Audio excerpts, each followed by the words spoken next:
Ensign Williams' striking style is heavily influenced by geometric constructivism. Lieutenant Wright has effectively fused the incongruities of the surrealist with the irrationality of Dadaism, and Data finds Picard's painting interesting. Hello, everybody, and welcome to The Seventh Rule with Sirach Lofton, who's also very interesting. That was excellent job, Ryan. Good job. Thank you. My name is Ryan T. Husk, and today we're doing a review of Star Trek The Next Generation, Season 3, Episode 14, A Matter of Perspective, written by Ed Zuckerman. Isn't that like a 90210 character? Andrea Zuckerman. Directed by Cliff Bowl. Everybody knows and loves Cliff Bowl. This was February 10th, 1990. Where were you, and how are you today, Sirach Lofton? I'm doing great. It's Cargo Bay Cliff Bowl. That was the new nickname for it. But no, when did this episode come out? February 10th, 1990. Yeah. Okay. I'm doing great. Mm-hmm. So Cliff Bowl, we know and we love him. He's cool. He's great. Ed Zuckerman. I clicked on him right before we were going to record just to kind of look around and poke around if he'd done anything before. Because when I first watched this episode just now, I was thinking this has a similar feel to a Melinda Snodgrass episode. You know, a little more techie than she likes to go. She likes to go more into legalities. This one, it was kind of a fusion of techie talky stuff that was tough for my brain to capture. I'm like, is this a converter? Is it a generator? I don't even know what we're talking about. But then also fused in with like the courtroom and psychological stuff. And everybody at home, please make sure you like this video, subscribe to the channel. If you're listening in, please leave us a 5-star rating and a nice review. We'd really appreciate it. So what do you think of this courtroom stuff, Sirach?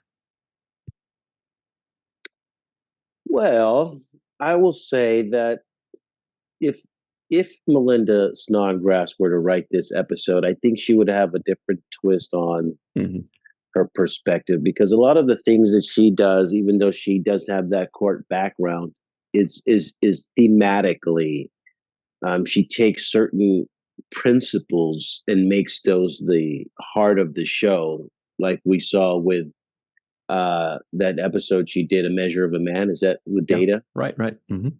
Yeah. And so what she did with that episode was take the principle of human rights and attribute it to whether Data is qualified to have these kind of human rights that, you know, are granted to everybody. And does the fact that he's an android exempt him from certain kind of privileges that are extended as human right privileges? So I think that this episode was lacking that kind of moral compass to guide it. And if it had grounded itself in some level of morality, where as the audience I'm fighting whether, you know, I'm on one side of the thing or the other, then it would make me kind of question, you know, some aspect of whatever legality that they were trying to raise in this particular instance. For example, they could have talked about Starfleet rights versus the rights of this planet. And that could have been a central theme. Like, well, in our, you know, we have extradition rights, we have the right to interrogate, we have the right to, and Starfleet saying, well, no, because you saw that Picard took the position that no, it's not gonna, you're not gonna extradite him to wherever you want to go, or you're not gonna interrogate him to wherever you want to interrogate him. You're gonna do it here. We're gonna have it. So he kind of, they touched and brushed upon who has the legal authority to conduct and what it is that needs to be done and how it was going to proceed. But that could have been a point of contention right there. It could have been something that we, you know, discuss.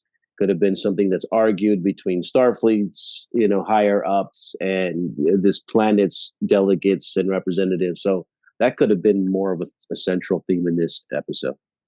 You know, I completely agree with that. Um, and not just because you said something very eloquent and I want to jump on the bandwagon, but that's mostly it. Is that no, I totally agree that Melinda Snodgrass, she's examining humanity. She's examining, the theme of the episode is the rights of the individual or psychology of humanity. There's this kind of human play. Whereas this episode touched on it. It touched on Riker's rights. It touched on the rights of the Federation versus the rights or of Starfleet versus the rights of the planet they're visiting. It touched on those things. It covered them. I found those to be very interesting. But then it moved on. That was not the theme. If Melinda had written this, that would be the theme. It would be the theme of Riker's rights, even though it would be about his rights on a different planet. Do we follow the rights that are laid upon him from Starfleet or on the planet, whatever. But this one was much more of focusing on just the mystery. This was a mystery episode. And it was actually real quick. This is what it made me think of. A Matter of Perspective made me think of this cool graphic. I'll pull it up right now.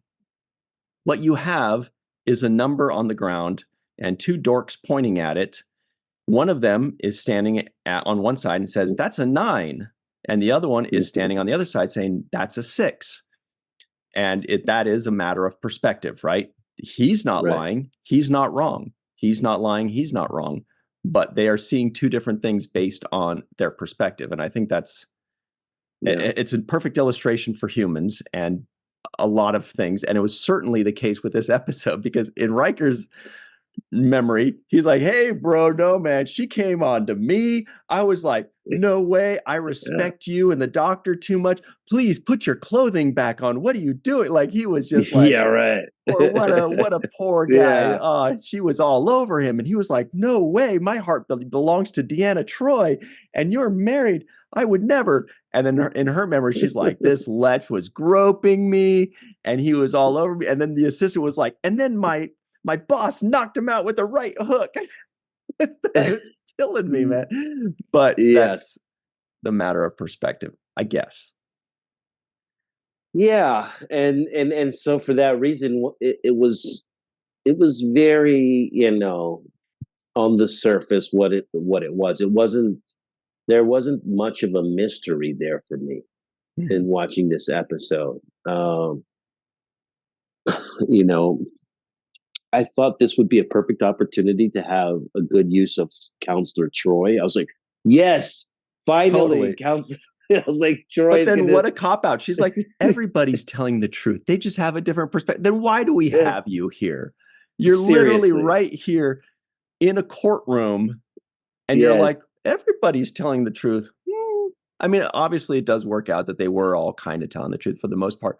But she could have at least added, like, she's telling the truth, but she's unsure about what she says, or she does have some hesitation, or Yeah. Riker's She's telling the truth. protecting her feelings. She's embellishing Yeah. something that we can, as the audience, can obviously tell that she's embellishing. That they're both embellishing, and there would be some tell, like, I don't believe she's being 100% truthful, Captain. Some cue, but she's being almost useless as the rest of the story.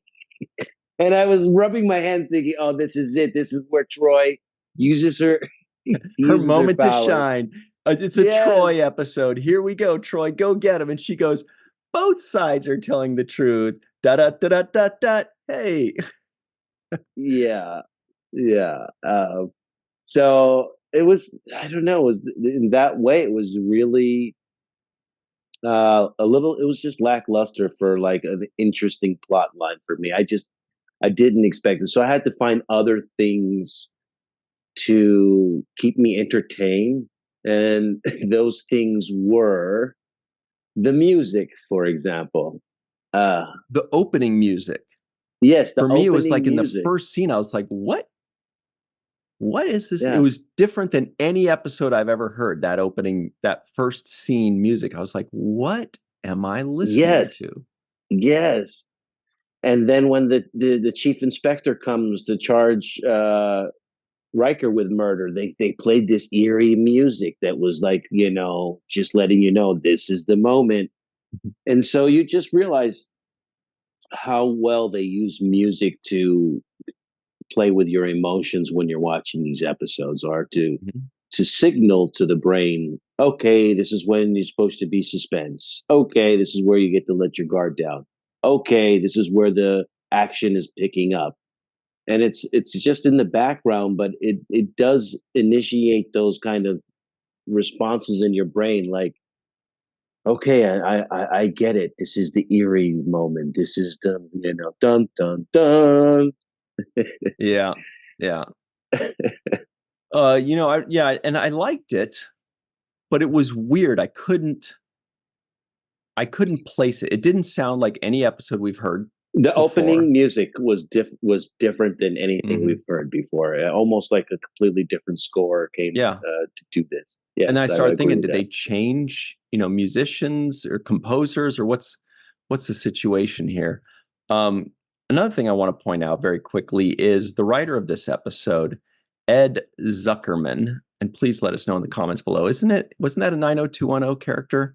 Andrea Zuckerman. Sounds like that's a person. Um, so I checked to see if he'd done any other episodes, because he certainly had a different style of anybody I've watched.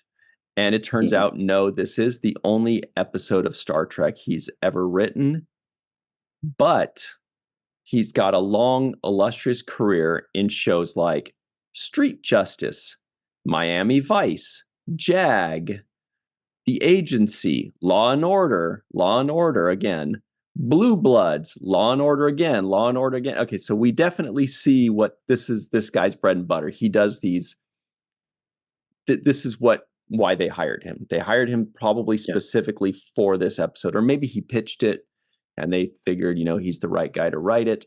I don't know, but clearly he belongs in that world, and they borrowed him for a minute to do that kind of world episode into Star Trek.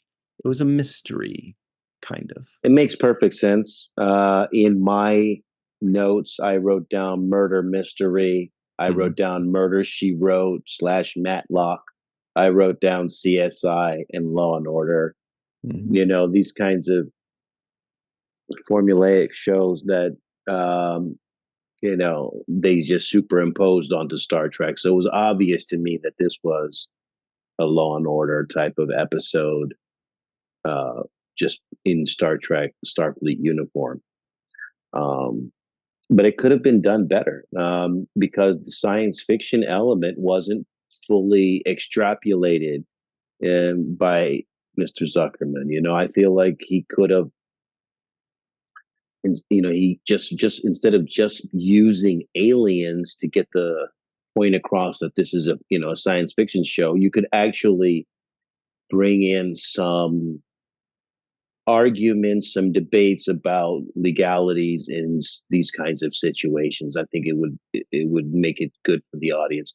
They could have brought in, for example, the treaty that this planet had with the Federation, and what was negotiated under that treaty, and certain rules of engagement for procedures like this particular incident could have been ironed out. I would have been interested in hearing that debate.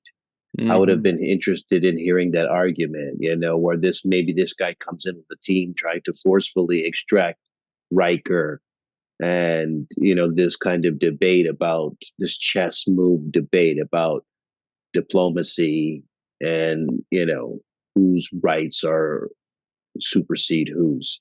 Right, right, totally.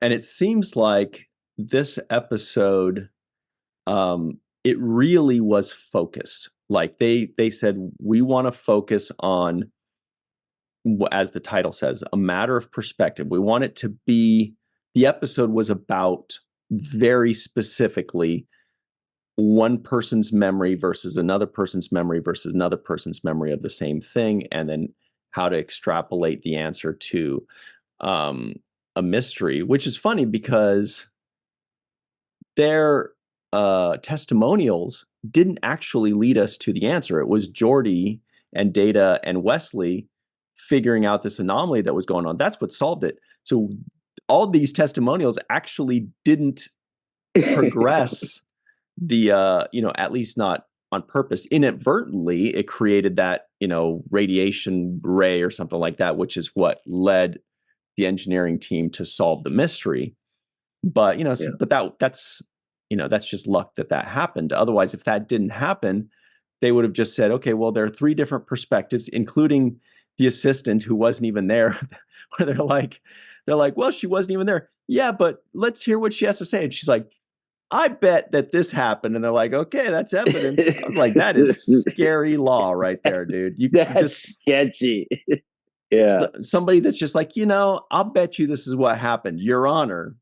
She said she bets this is what would happen. So A I think friend told her that this is what might have happened if they were there. she has a gut feeling that that doctor knocked out Riker. Let's Yeah. lock that in.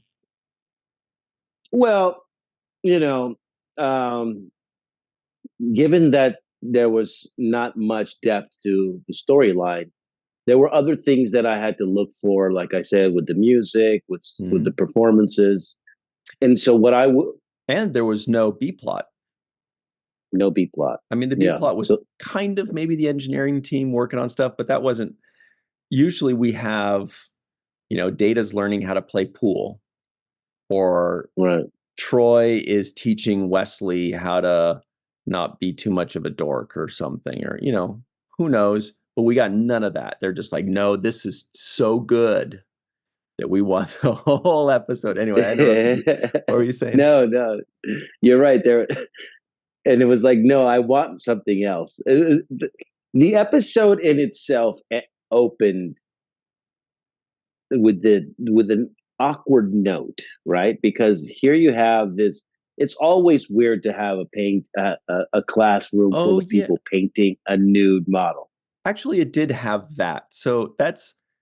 But is that even a B plot? It was one scene. It was just, No, yeah, no, I wouldn't put that as B plot. I would put it as awkward. It was an awkward moment to me that hmm. because when's the last time you've seen that? Do they still even do that where a naked person sitting on a stool with a bunch of fruit around them? Like, is that still done to I don't this know. day? I'm picturing Enterprise. Enterprise has done some pretty sketchy stuff, but no, yeah. To your point, not really. No. Yeah, like do you know anybody that's done that? I don't know of anybody that's actually had that life experience and say, yeah, I was taking this art class and I was drawing this naked person. I know a it's a rare. couple, and I would be Does it happen like that? petrified. Yeah, I would not So sit there for 4 hours. I don't even know how they yeah, can do that without moving. it's crazy to me, and uh, it's like I don't even know why. Like that seems like an old thing to do. It doesn't seem like a it's very dated. It's like one of the classical arts type of things. It's part of the old style, I would say, of learning to some degree or another. I don't see it as something that's 400 years ago from now. They're still doing that. I think that the way art would change, the way art has changed, it's not traditional in that sense anymore. Right, and I think that demonstrates that Picard does like old stuff. Um, like books. He likes to read books still, like Shakespeare and actual yeah, books, rather than on yeah, his pad. He's an yeah. archaeologist. Things like that. Yeah, Shakespeare. So I guess maybe that's just kind of a nod to that. But then when Data just completely destroys him, that was hilarious. He had those nice things to say about the one, nice things to say about the Yeah. other. And then the look that he gives Picard when Picard says, oh, and what about mine, Commander Data? Go ahead, heap your praise on mine, Commander Data. And then Yeah. Data like gives him a look. He's like he was kind of scared to say it, but also like Yeah. disgusted by what he saw. And he's like, Well, he well, was actually okay. psychoanalyzing him too. It was revealing almost too much about Picard's inner, psyche. Yeah. The way Yeah. Data was explaining And then he says, if I can be a further assistant, he's like, no, thank you, Data. that. Like, that's enough. It's going to take me weeks to recover from this. So, and you know why they write that in there, because that, again, that's another like writer's trope of a matter of perspective, right? Oh, this is literally a matter of perspective. It's a great point. You see it that way, I see it this way. You do cubism, I do realism, you're abstract.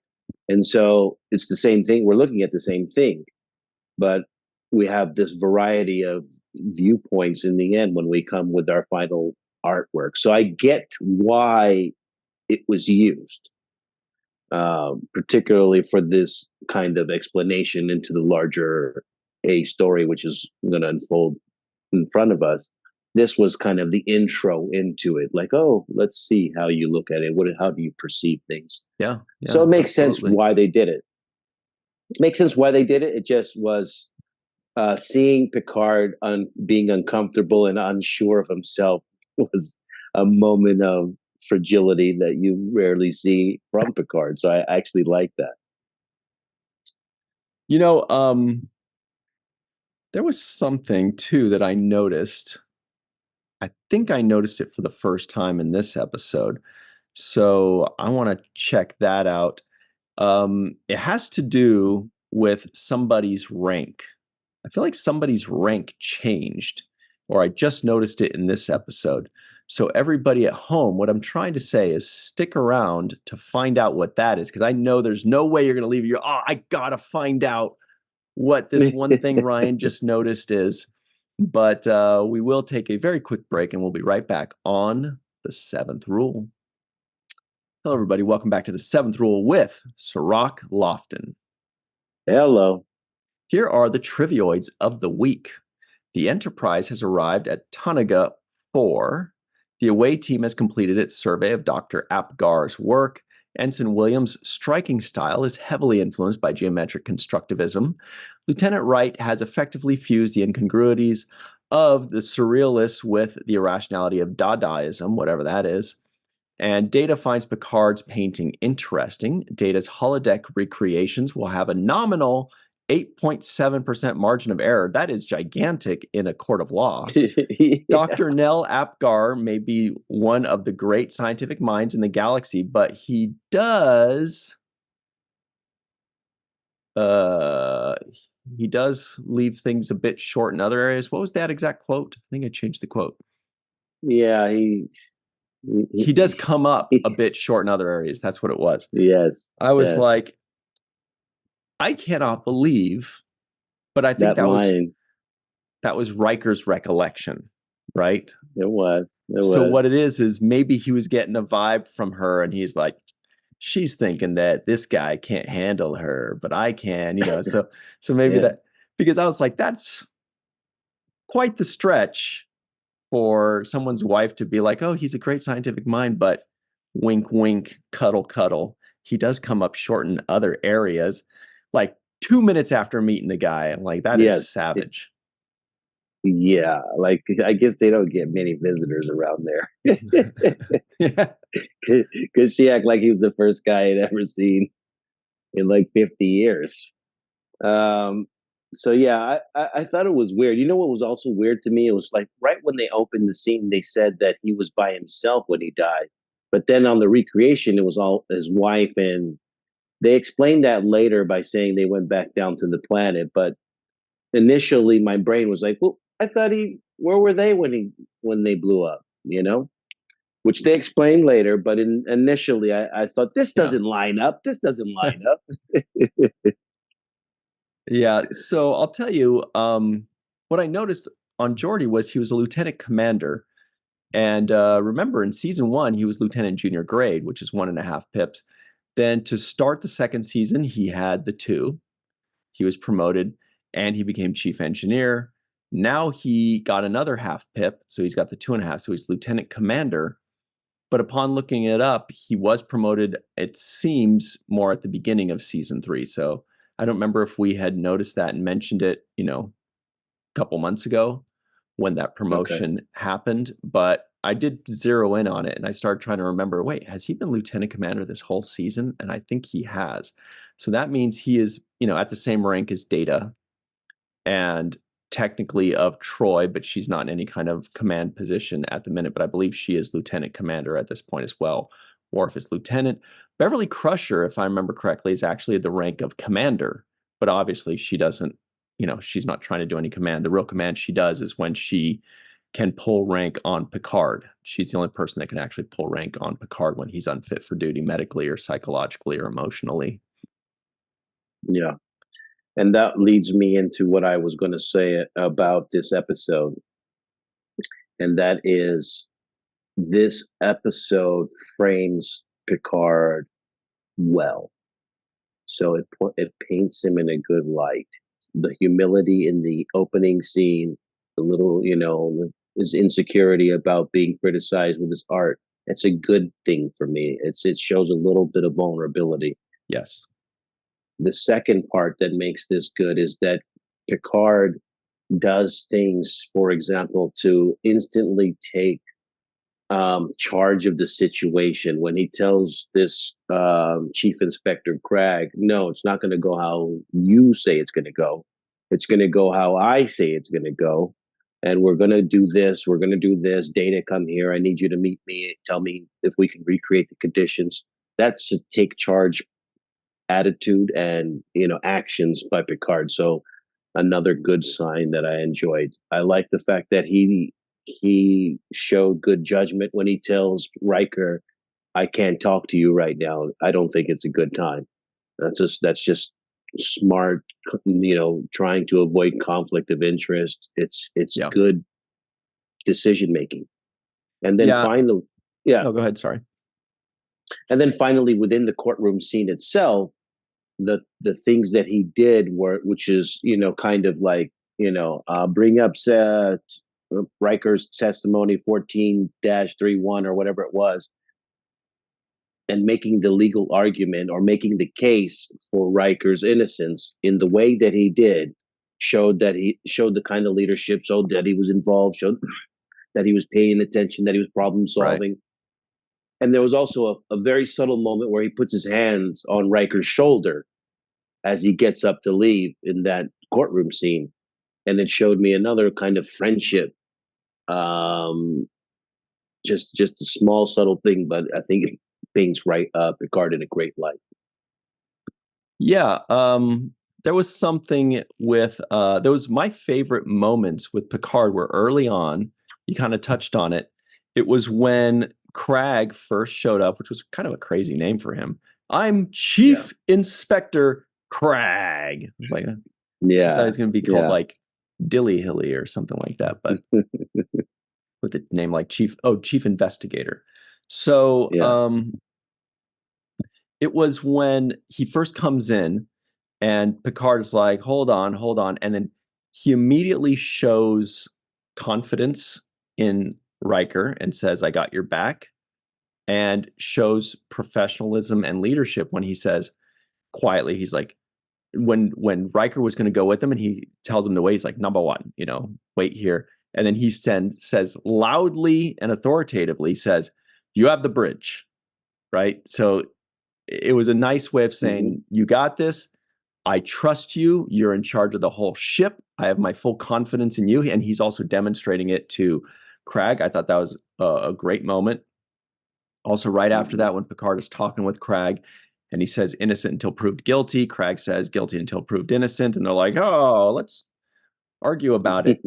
But then when Yeah. he says, basically saying, are you saying that you won't let me take this guy in to custody? And Picard has a great line. He says, I am saying if there is sufficient cause to warrant a trial, I will release my officer into your custody. That is him very politely saying, I'm in charge here. I will follow the rules, but I need to be convinced that this is the correct thing because this is a very drastic measure that is going on here and I am in charge.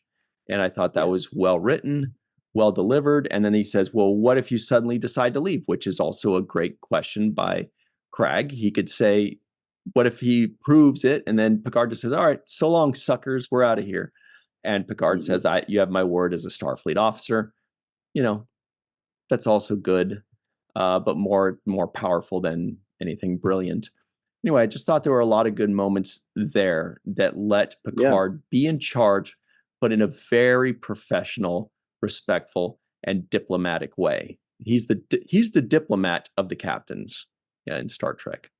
absolutely. It was well done. I thought it painted Picard in a very nice light. The take charge moments, and even when he gets on the bridge and he announces that this is what's going to go on. We're going to recreate the thing, and then he says Mm-hmm. something to the effect of, "I will make my decision based on this reenactment." He announces that publicly, but he's telling Riker, like, get your story together, get everything together, and I'm going to make my decision based on what unfolds in this trial.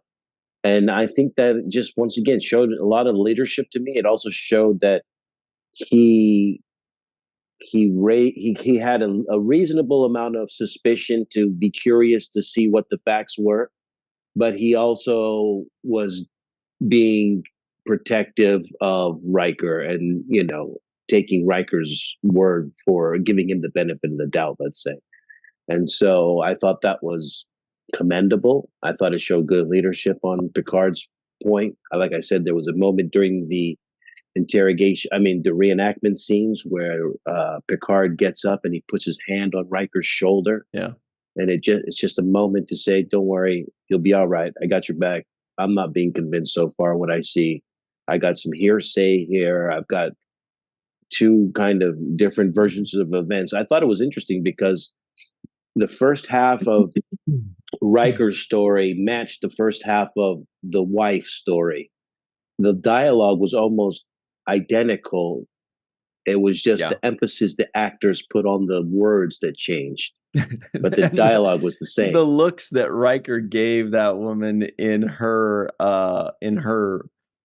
memory or reenactment, he Yes. just kept leering at her. He was looking Yes. up and down. He was like, Yes. I wonder if Uh, Jonathan Frakes was like, I don't think I got that right. Can we do that take again? Let me, yeah. he just like he Like he was was just undressing her yeah. with his eyes. He was brooding over her. It was dripping wet over the top. Like, I want to take you down right now type of eyes that he was giving. But that was the other thing I took away from this Yeah. episode was Riker's close-ups are, he's the close-up king. Yeah, he is.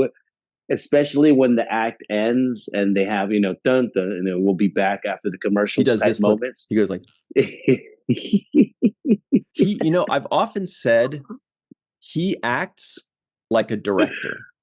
Yeah. Like in his mind, he's picturing how he needs to act like a director. A director would say, you need to the audience needs to know that your focus is on this guy now. So Riker has like this very deliberate, now I'm looking over here and I can't believe, and now I'm looking back at Captain Picard inquisitively, huh? Like and so I feel like he was born to direct because his acting style is deliberate in a way that I think he's thinking like a director when he's doing it. He's directing the audience on what he thinks we should feel, if that Yeah, makes sense. and the moments he loves the most, I think, are the closing moments of acts when the camera pans in on him and he's stuck Totally. in that look, and he gets that moment, that extra 2 seconds, that extra 1 or 2 seconds of just close up time. He eats those moments up he's doing his headshots for the cover of TV Guide. Totally Uh, looks like a soap opera to me when they're like, exactly. wait a minute, Janie's back? And then it's just like that reaction Yeah, moment. And then they're like, yeah, their eyes are telling you the story of all the things that yeah, they're feeling now that Janie's back. And we're like, oh my God, Janie's back. That means so many things. And I'm with you. I know what you mean. But yeah, I definitely noticed it in this episode, especially. There was especially one moment where they said something or it was at the beginning when he's like Chief O'Brien was like, the ship exploded. And Riker was like, huh? Yeah. Yes, exactly. Yes, yes. That was he had two or three of those in this Yeah. episode. Just like the end of the scene, long extra pan. Um, so it was it was hilarious. What's up with Counselor Troy always having to see Riker just take down different girls? It's like it's like a torture for me to watch her have to watch it. It's bad enough that it happens, but now it happens like in perpetuity in front of her. It's like I don't know. It's like I'm pulling for the two of them. I know they have this open relationship thing, but I just feel like it's like, bro, you don't have any kind of way to Maybe like. she's rooting for him. Maybe she's like, that's my guy. You nab that girl. This is fun. I guess. It's definitely Or maybe she's playing a it's a little game, unusual for me. trying to like in her mind, she's predicting. She's like, now he's going to say, I can do that. And then he goes, I can do that. And she's like, I knew it. Like she's like predicting his moves because she's seen him a million times. She's like, God, you're so predictable, dude. Yeah, she didn't roll her eyes or anything during the whole like his reenactment of it because that's his version of the events, right? So she was totally cool with everything that she saw in his version. And then she soaked up the other version, the wife's version as well. She wasn't really overreacting to that either. Riker was, he's like, "What do you think? I raped this girl?" Like, and I was surprised they actually even used that word Yeah. because it kind of jumped out to me a little bit when I heard it. I was like, "Whoa!" They actually went the rape word. Star Trek Law and Order, man. Yeah, There was yeah, also something I noticed that was cool, which is they only used two sets, like two new sets. Very bottle episode. We saw this yeah, set behind me at the reactor or the generator, whatever that thing was, the contraption, yeah, over and over and over and over again, which obviously works for the plot of the episode. They're reenacting what was going on there. And then the other one was the bedroom. And so yeah. that's a great way to save money is to reenact two scenes over and over again. They only need, you Mm-hmm. know, basically two walls built with, this generator thing. So that was a very cheap episode to make. And you'll notice they didn't skimp on the makeup. They gave them makeup stuff because they're like, hey, we saved so much money on production Yeah, design this week. Go ahead and give them a forehead alien thing. Go make a forehead thing. You've earned it. yeah. It's funny because no matter what aliens you find, they all dress with the same clothes. Though I've got a suit jacket on. I'm like, oh, okay. So we have aliens that get tailored by the same suit style that we wear for the last hundreds of years. But that laboratory that they created reminded me of um, an arcade. It looked like a futuristic arcade. Oh, And those little yeah. stations there That's look a like pinball where I machine right there. yeah, exactly. That's where you play video games. Wow, interesting. That's what I thought. Yeah. Maybe that's what But they're then doing in when their off time. oh yeah, when in the assistance version of events when Dr. Apgar kicks Riker's ass and really just beats him up and Riker's on the floor like you're a dead man. A dead man. Yes. Yeah, he said it twice. He's like, you're a dead man, Apgar. A dead man. I was like, yeah, that's totally Riker. Oh, I'm convinced. That is him through and through. Yep. Book him. Book him, was it Dano. was it was so bad that it was over the top as much as you can get. I know he must have had fun in doing this because he gets to do over the top shit in this particular Yeah. episode. And overact, which every actor wants a chance to overact. Like, are you sure you want it? Like, yeah, I'll do it. Go for it. Yeah. You're a dead man. That reminds me, Uh, speaking of the acting, I wanted to pull up Mark Margolis, who played the Dr. Nell Apgar, because I recognized him and I didn't know from what. for a moment, the way he spoke, his fashion of speech, the way he would hang on words sometimes reminded me of the EPA agent on Ghostbusters, the guy that was like, and what is the magic word, Dr. Venkman? That guy. And he's like, please. Of course. Anyway, and he goes, may I please Well, open the or whatever it is. he reminded me of the guy who worked for Sosa in the movie Scarface. There was a there was a bodyguard hitman that Might worked it for. might be him. Um, when I looked him up, and what I did find, he's not the guy that I was thinking of behind all that Okay, makeup, but he is the guy that was in Breaking Bad. Let me see if I can find it. Breaking Bad, he was see if I can where is break? There it is. He was Tio Salamanca. If you remember, if anybody that's seen the series, he was Tio Salamanca in 8 episodes. He was a great, great character, really cool. So that's who he was. But yes, he's been in a ton of things, Srock. Very possibly the one you mentioned. Let me see if I what's his can. name?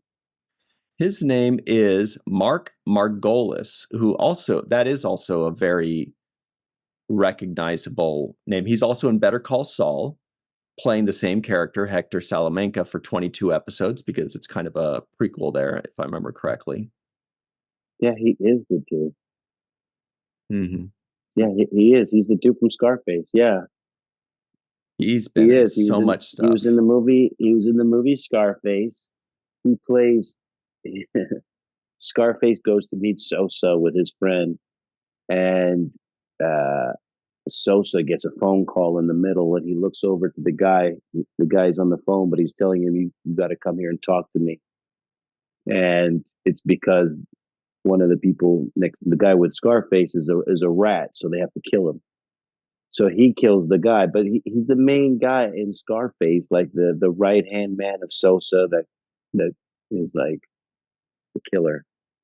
So yeah, Pretty I did badass. recognize him, and I just saw that clip of Scarface yesterday. No I just way. came to just yesterday. I was thinking to myself, hey, I'd like to watch that scene again where Scarface meets Sosa. I watched that scene yesterday, and then today we're watching him in this. It's so crazy in this episode, but he was Mm-hmm. great. I thought he did a good job. He was able to tailor his performances to each different variation, and I felt a different way about him on each take. I Right. thought that From was good. Sosa in Scarface to a so-so episode of Next Generation. Yeah, But so it is so. time, maybe you're leading into this next segment, which is the home run of the episode. Who gets the home run of today's episode, Strock Lofton? Oh, yeah, I'm gonna give it to Mark Margolis. I think that he deserves it. Came in as a guest star. He was actually the most believable in a lot of his performance. There was no real hyperbole or exaggeration in his thing. He was pretty straightforward, and you could tell that he actually played it with a certain level of like.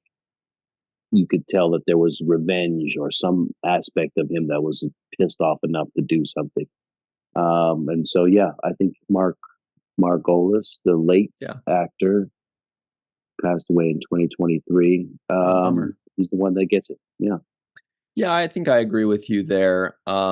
Just because it's not easy to come into a show that you've never worked on and play three different variations of the same character, you know? Don't know if it was difficult for him or if it was fun for him, but whatever it is, I thought he did just a fine job doing it. So Yeah. big ups to Mark Margolis and also for being a great actor and having a great career. Rest in peace, Mr. Margolis. That's Yeah. pretty cool of him to have such a long and illustrious career. Yeah. Also, people that have a long and illustrious career is this long and illustrious list of people. Homer Frizzell, Dr. Anne-Marie Siegel, Eve England out in Wales, Yvette Blackman, Tom, TJ Jackson Bay out in Missouri, Maybe. Titus Moeller, Dr. Mohammed Noor, Tierney C. Diekman, Anil O. Palat, Joe Balsarati, Mike Gu, Dr. Stephanie Baker, Carrie Schwent, Faith Howell, Edward Foltz, live from Tokyo, the Matt Boardman, Chris McGee, Justin Weir, Jake Barrett, Henry Unger, Allison Leach Hyde, Julie Manisfee, Marsha, Classic Schreier, Greg K. Wickstrom out in Hawaii, making us all jealous, Jed Thompson, Dr. Susan V. Gruner, Glenn Iverson, Dave Gregory, Grandpa One, aka Tim Baum. It's his birthday today, by the way. All right. And of course, Jason Oken. All right, it's his unbirthday today. All right, everybody, thank you very much for hanging out with us. Stick around. We've got the free-for-all up next. We will be right back on the seventh rule. Hi, everybody. Welcome back to the seventh rule with Sirach Lofton and the free-for-all with Melissa Longo. Hi. We've got Jason M. Oken with a cool background as usual. Dr. Mohammed Noor calling in from Duke University. You may have heard of it, and him. Eve England is out in Wales, hanging out on non-daylight savings time, I think. Mm-hmm. Carrie Schwent is also here. She's got some things to tell us, I bet. Mai is live in Tokyo. Looks like she's going to tell us something about balance or Libra. Justin Weir, Shag, aka Shag 840 is his name. Hello, everybody. Allison Leach Hyde looks like she's wearing a cool shirt by Walking Art made by Melissa. Trailblazer. Chris McGee, he might be wearing a shirt too. Looks like the emissary. Yep, it's the emissary. It's hard to see on this color. Need to get a new one with a different color. Yeah. Subtle, sophisticated. Speaking of which, the Matt Boardman is here wearing a cool hoodie, also by Walking Art made by Melissa, that you can find at theintrovertedrepublic.com. That's it. Let's get into it. First and foremost, Jake Sisko guesses the IMDb score. Yeah, I'm going to say 6-4 Impala. Nice. Does anybody else have any guesses about this one that doesn't already know? 6-7? Sirach, you're probably right in the neighborhood. 6-2, 6-3 is exactly where it probably should be. 5-8. Oof. 7-6.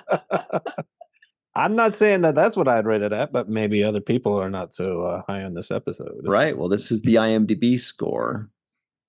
Yeah. I actually guessed before I checked. I was thinking 6.5 as well. That's where I put it. However, the answer is Paul Pierce's height, if I remember correctly, 6'7". Muhammad guessed it right. Muhammad, yeah, he nailed it right away. Keep a straight face, though. Good work. All right, did we get any some kind of or some sort of? It seems like this would be an episode right before it. I didn't hear one, though. I didn't hear any. All right. Justin says nope. Chris says nope. We move on. Melissa Longo, will you please get us started off on the right track and let us know, what did you think about this glorious episode? Well, for me, this glorious episode was a mixed bag. There is some things that worked for me, some things that I have many questions about. But I thought it was interesting that they started the teaser out with the art class, and it kind of setting up the entire episode in that it was showing every artist's perspective of the same subject matter. And that kind of hit the nail on the head as far as everyone's testimony going into Riker's trial. Which also, for me, is a great example of why we need hard evidence when putting people on trial and not just relying on people's testimony as evidence, because it's not evidence, it's just perspective of somebody's relative truth, because truth is subjective to the person who's looking at it. So that's what I got out of it. It did leave me with a lot of questions, and questions that I'll leave for Things Left Unsaid, and you can watch that segment by becoming a patron for the 7th rule.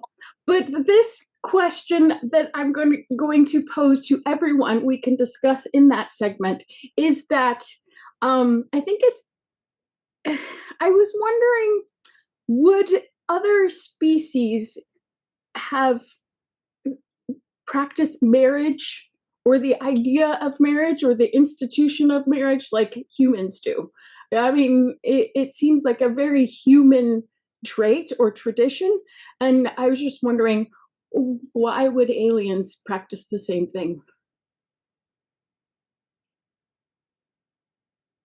Well, you're mute. Oh, sorry. That's a good question. Stay tuned for Things Left Unsaid on that. I believe those aliens said they got married right after Christmas, is what those aliens said, on a Tuesday. On a Tuesday. Yes. Jason Before M. beheading Oken Wednesday. is here. What do you think of this episode, Jason? Well, to me, this episode has always kind of seemed more of a filler between everything else that's going on. I guess, if you will, you can look at it as Law and Order Star Trek style. It's more of a, if anything, it's a testament that Star Trek can accommodate many different types of genre. I mean, this is just literally a straight procedural with Star Trek trappings in it.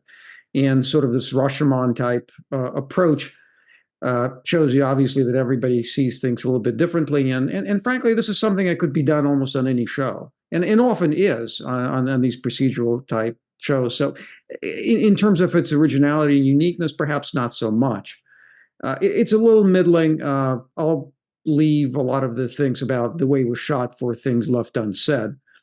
But in reality, the purpose of the episode certainly is to show us that maybe eyewitness testimony isn't the best one, which is certainly not something that's unique to Star Trek or sort of unique to this episode at all.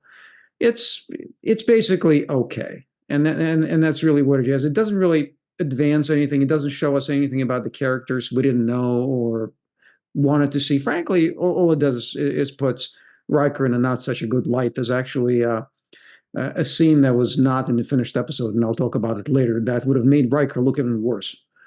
So I'll tease with that, and I'll cede the floor. Wow, you guys are pro teasers now. I'm like, I want to know. I want to know what this, I got to wait 25 more minutes to find out what this other scene was. Dr. Muhammad Noor, please make the pain go away of waiting and tell us something fun, like what you thought of this episode. I actually kind of liked it. This is one actually I remember from first run. I remember it being interesting because I remember at the time thinking about this contrast between recall and reconstruction, which are the parts of memory. And, there's a lot that we do reconstruct and we think it's real, but it's not the way it actually happened. But something that was interesting, I actually looked up. I was curious, where does this word Krieger come from for the Krieger waves? Apparently, that was the name of the science advisor for seasons 3 and 4 of Star Trek Next Generation. I didn't know that, but apparently that was where that came from. And apparently, in some session, he just said, "Let's call these Krieger waves," and it stuck. But yeah, I thought it was pretty cool. But I enjoyed the episode. Oh, that's really so. Can cool we stuff. be looking forward to some Noor waves? Right? Right. I was going to say, we call that the Noor observation. Yes. You got to slip it in there. That'd be amazing. I doubt it, but that'd be amazing. All right. We are now ready for Eve England out in Wales to give us her perspective from somebody on the other side of the country. Your thoughts? World. Wait. Yeah, I think world. Sorry. Yeah, world. Similarly to everyone else, I like I think the concept's quite interesting, but it didn't quite work as an episode for me. I thought it was interesting, and when it started, I thought this is quite amusing that they're taking this, idea of Riker being this sex pest, which we've seen for the last few seasons. And I thought at first I thought it was quite funny, but then I just thought that the 3 different perspectives were too different and too extreme. So that kind of threw me out of it generally. And I thought having Troy there, where she sort of makes that observation about, I don't sense any deception. This is everybody's perspective. When I thought that was problematic from when you were, listening to the wife's perspective, where I think looking at that now, and I think I wonder whether the perspective of people watching it at the time wasn't this, but watching it now, I was thinking, okay, well, this could be problematic when we have an issue generally. I assume it's in the US as well, but in the UK about, rape trials and people not believing women and things. And then you had this perception where basically what Troy said was that Riker and the wife, both believed what they had portrayed in those two different scenes. And I think they were just too extreme for me. I would have liked a bit more nuance to that, because it almost felt like, the way that they were presenting was that actually, they were trying to present this untruthful perception to try and get away from the fact that they were sort of trying to sell the science to somebody else for weapons. So I think that's what threw it for me. I would have liked to have seen more subtlety between the different perspectives, because I thought the concept of that and how they linked it to, that first opener was really clever. And obviously, because I love a bit of Picard bashing, I just love the fact that Data just basically said he was just shit. So that was hilarious. He was rubbish. He was rubbish. And Picard was so pissed off. He was just, I was like, how dare you? Because you could just tell that he thought Data was going to say his was the best. And that was not happening. And that was just made me laugh out loud. Brilliant. Do you think Commander Riker would have said, yours is the best, Captain, whereas Data cannot tell a lie? Yeah, definitely. Yeah. Yeah. All right. Carrie Schwent is here, a.k.a. Crafty Bear. What's up, Carrie? What did you think of this particular episode? A bit of a mixed bag, a little bit hard for me in parts to watch. Not quite as hard as it was watching The Price, but a similar kind of trigger as that one was. There was a particularly not fun hearing during the divorce from He Who Shall Not Be Named that was very similar, and different people who I knew perspectives of different things during that relationship. And I won't go any further in that because that's just too depressing. But there is a few things I do like about the episode. Yeah, the art scene at the beginning, Data is just hysterical. poor Picard. I read somewhere that there was Jason will have to tell us if they filmed it or if it was just in the script, but I guess there was a spot where after he was supposed to throw some red paint all over on his painting after Data criticized it. I would have liked to have seen that. That would have been a tiny little fun little temper tantrum from Picard that I would have enjoyed, and I have a feeling Eve would have enjoyed seeing him throw paint on it too. And it is pie day, so I got all kinds of different kinds of pies. And since this episode is season 3, episode 14, I went to 1 minute and 59 seconds in the episode and took a picture of the image from that point in the episode, because I am a bit of a dork and have fully embraced the whole Pi Day thing. And I found out, looking at the actor that played Dr. Apgar, in 1998, he was in a movie called Pi. The PI. There's some guy, the paranoid guy, trying to search for some sort of number or something based on the little description on IMDb. I like that actor a lot. He's got such a great voice. There's a couple scenes near the end where I appreciate the effort they went to, but there was one scene where the assistant is swaying just a little bit when she's supposed to be paused. And later on, when Geordi's giving his description, you can see Riker swaying just a tiny, tiny bit. I, of course, enjoy scenes like that. Wes's hair in a scene near the end sort of changes how it's styled partway through the scene. His first line, his hair is all like nice and gelled and everything, and his next 2 lines in that scene, his hair is more like blow dried, like it's sticking up a little bit more, a little softer.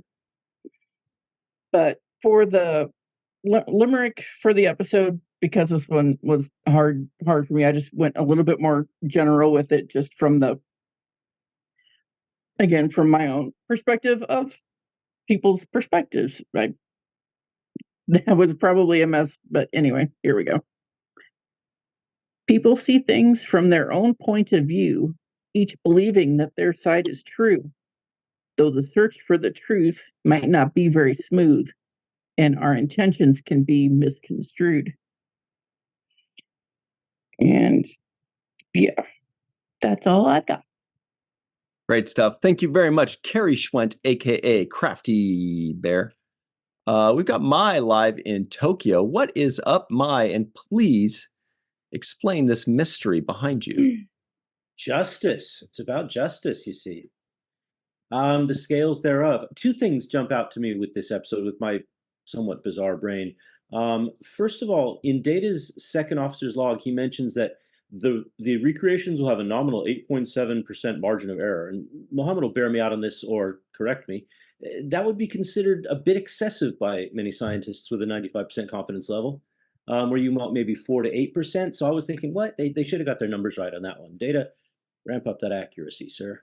The second thing, a little earlier, when Craig says that Riker will be given the opportunity to prove his innocence, because under Tanugan law, the accused is guilty until proven innocent, whereas the Federation's own law works on the opposite basis. Now, I'm sure every American in the audience here felt inwardly proud of the fact that the U.S. is where it's innocent until proven guilty, but I looked that up, and it's not just the U.S. by any measure. In fact, this principle is included in since 1948 is Article 11.1 of the United Nations Declaration of Human Rights. You could say this is a very universal concept, or at least planet-wide, I guess. But there's one notable exception, and that's one with which Sir Patrick in particular would have been familiar. In fact, sorry, Eve, I'm going to have to have a dig at the Brits for a moment. Current English defamation law puts the burden of proof on the defendant and does not require the plaintiff to prove falsehood. Admittedly, the minimum criteria for a successful claim of defamation were revised and strengthened in 2013, but this law remains even to this day. So a word to the wise: commit your crimes anywhere but Tanuga 4 or merry old England. That's it. All right, thank you very much, Mai, live in Tokyo. Justin Weir was taking notes right there, actually. What did you think of this episode? Ouch. This episode is not a favorite of mine. It doesn't really do it for me. It leaves me with a bad taste in my mouth after I watch it. That's the best I can put it. And watching the different testimonies, like you got Riker's point of view, and then you get the wife's point of view. It hurts inside watching him eyeball her, and then you see her eyeballing him the next time. And when she's like, "And this is how you close the door," I was like, "Oh my god!"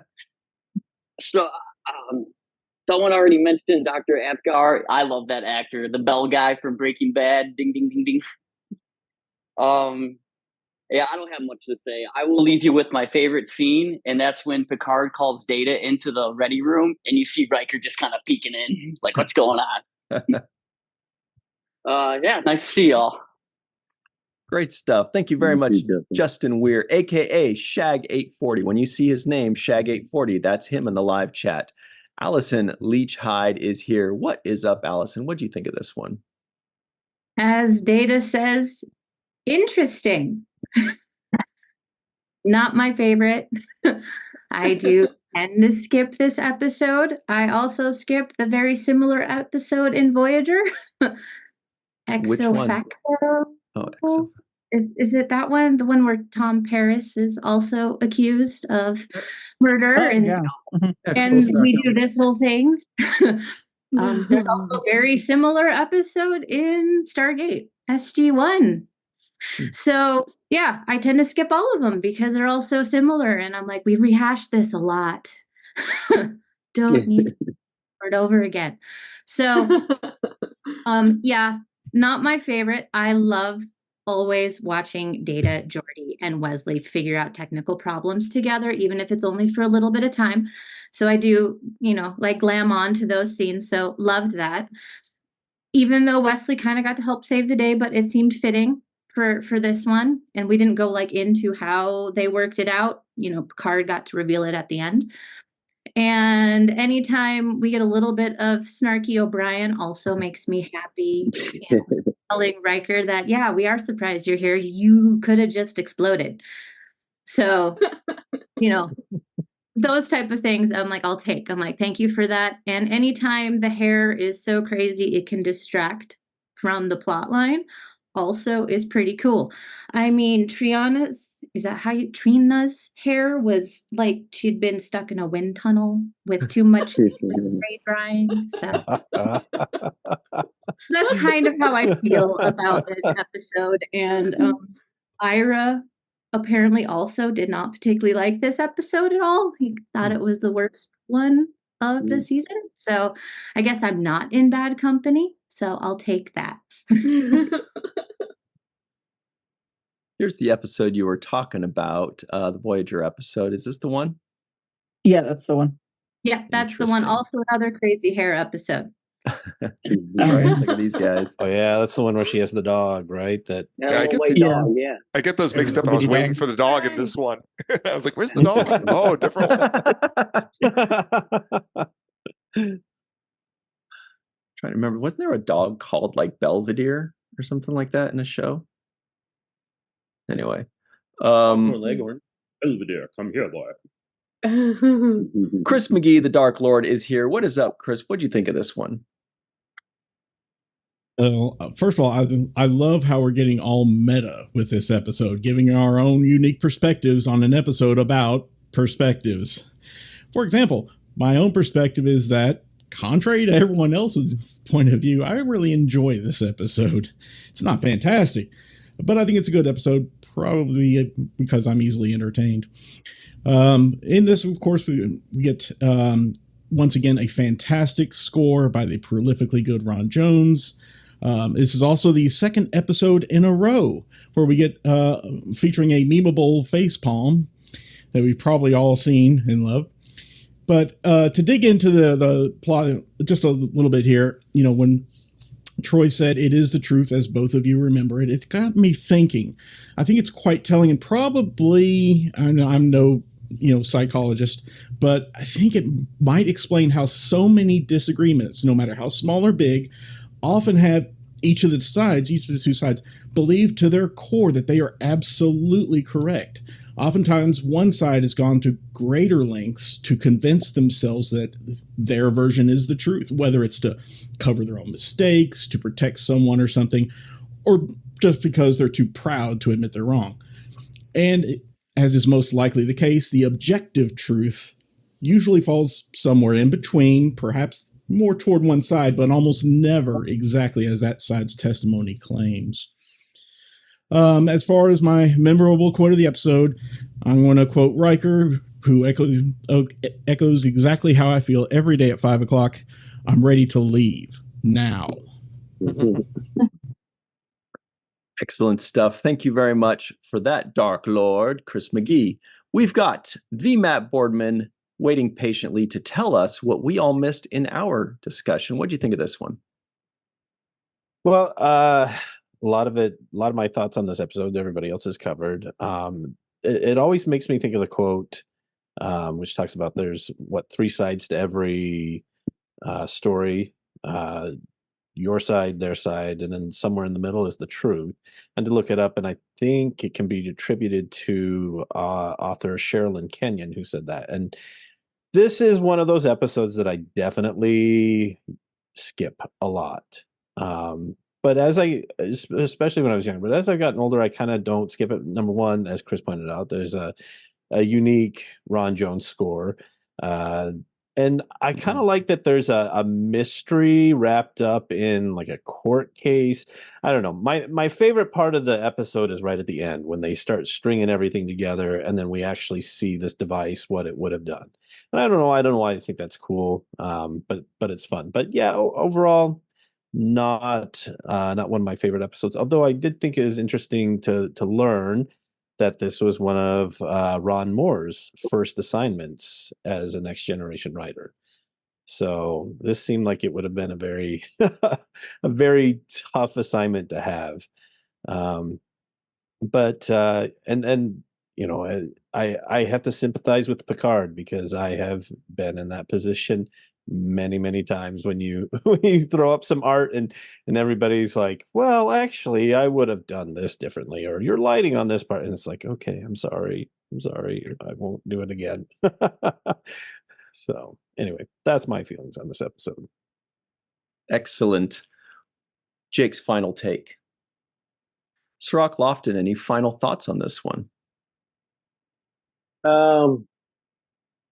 Yeah, I heard the word protostar in this episode, protostar cloud. And when I heard protostar, I thought of Prodigy. Yep. So shout out to Prodigy is the first mention I think of photos of like the word protostar. I also thought to myself watching this that I guess in the future they don't put cameras as many places as they put cameras in today's world because they've got cameras everywhere now. You go to the elevator, it's closed circuit TV here, there, wherever. And you would think at a science laboratory there would be plenty of cameras there to record whatever is going on science wise. So that just seems like, a misstep for mapping out the future, that you would probably place more cameras in different places. Now, would it catch the proper angle? That could be debated, but I think no evidence at all visually seems a little bit far fetched for 400 years from now. The other thing that was far fetched for me was that a lifelong scientist who dedicates his research to the invention of a particular thing would haphazardly throw it away all for like one moment with his wife, like a kiss or a hug or whatever was actually transpired. It just wasn't enough to warrant that. If they were caught in the bed together, maybe, that would probably incite him. But like two clothed adults hugging, like what did you really uncover? I don't think it would be rising to the level of murder for a person who is that intelligent, who is not a gangster or something. This is a regular scientist who dedicates his life to advancing the cause. So I don't see that warranting the reaction that it got. And the other last thing is for me is, Riker's character in itself could be viewed through so many different lenses, like how you see it throughout the first 3 seasons so far. Like sometimes it's a little bit too much for me. Sometimes it's overbearing. Sometimes it's appropriate, his charm and flirtatiousness. But I have seen it from all of those angles up until now in these 3 seasons where sometimes I'm off put by it. Sometimes I think it's right. And so my own perspective of seeing the same guy in so many different scenarios, I have mixed reactions to how I feel about him sometimes. So in that way, I would say that this was an accurate use of a trope on that particular characteristic of Riker and how he behaves. So yeah, that's my final take. All right. Well, this sure was a fun one. I feel like there's way more for me to discuss. At least it feels like a few of you have a lot more to say as well. So we'll do that on the other side. But everybody that is not a patron, it's still been great seeing you. Thank you so much for hanging out with us. Thank you to Melissa, Jason, Mai, Carrie, Eve, Dr. Muhammad Noor, Justin Weir, Allison Leach Hyde, Chris McGee, Matt Boardman. Thank you all for hanging out with us. For myself, Sirach, Melissa, and Mr. Aaron Eisenberg, and Walter Koenig, right? We'll see you next time. Thanks for hanging out. We will see you soon on The Seventh Rule.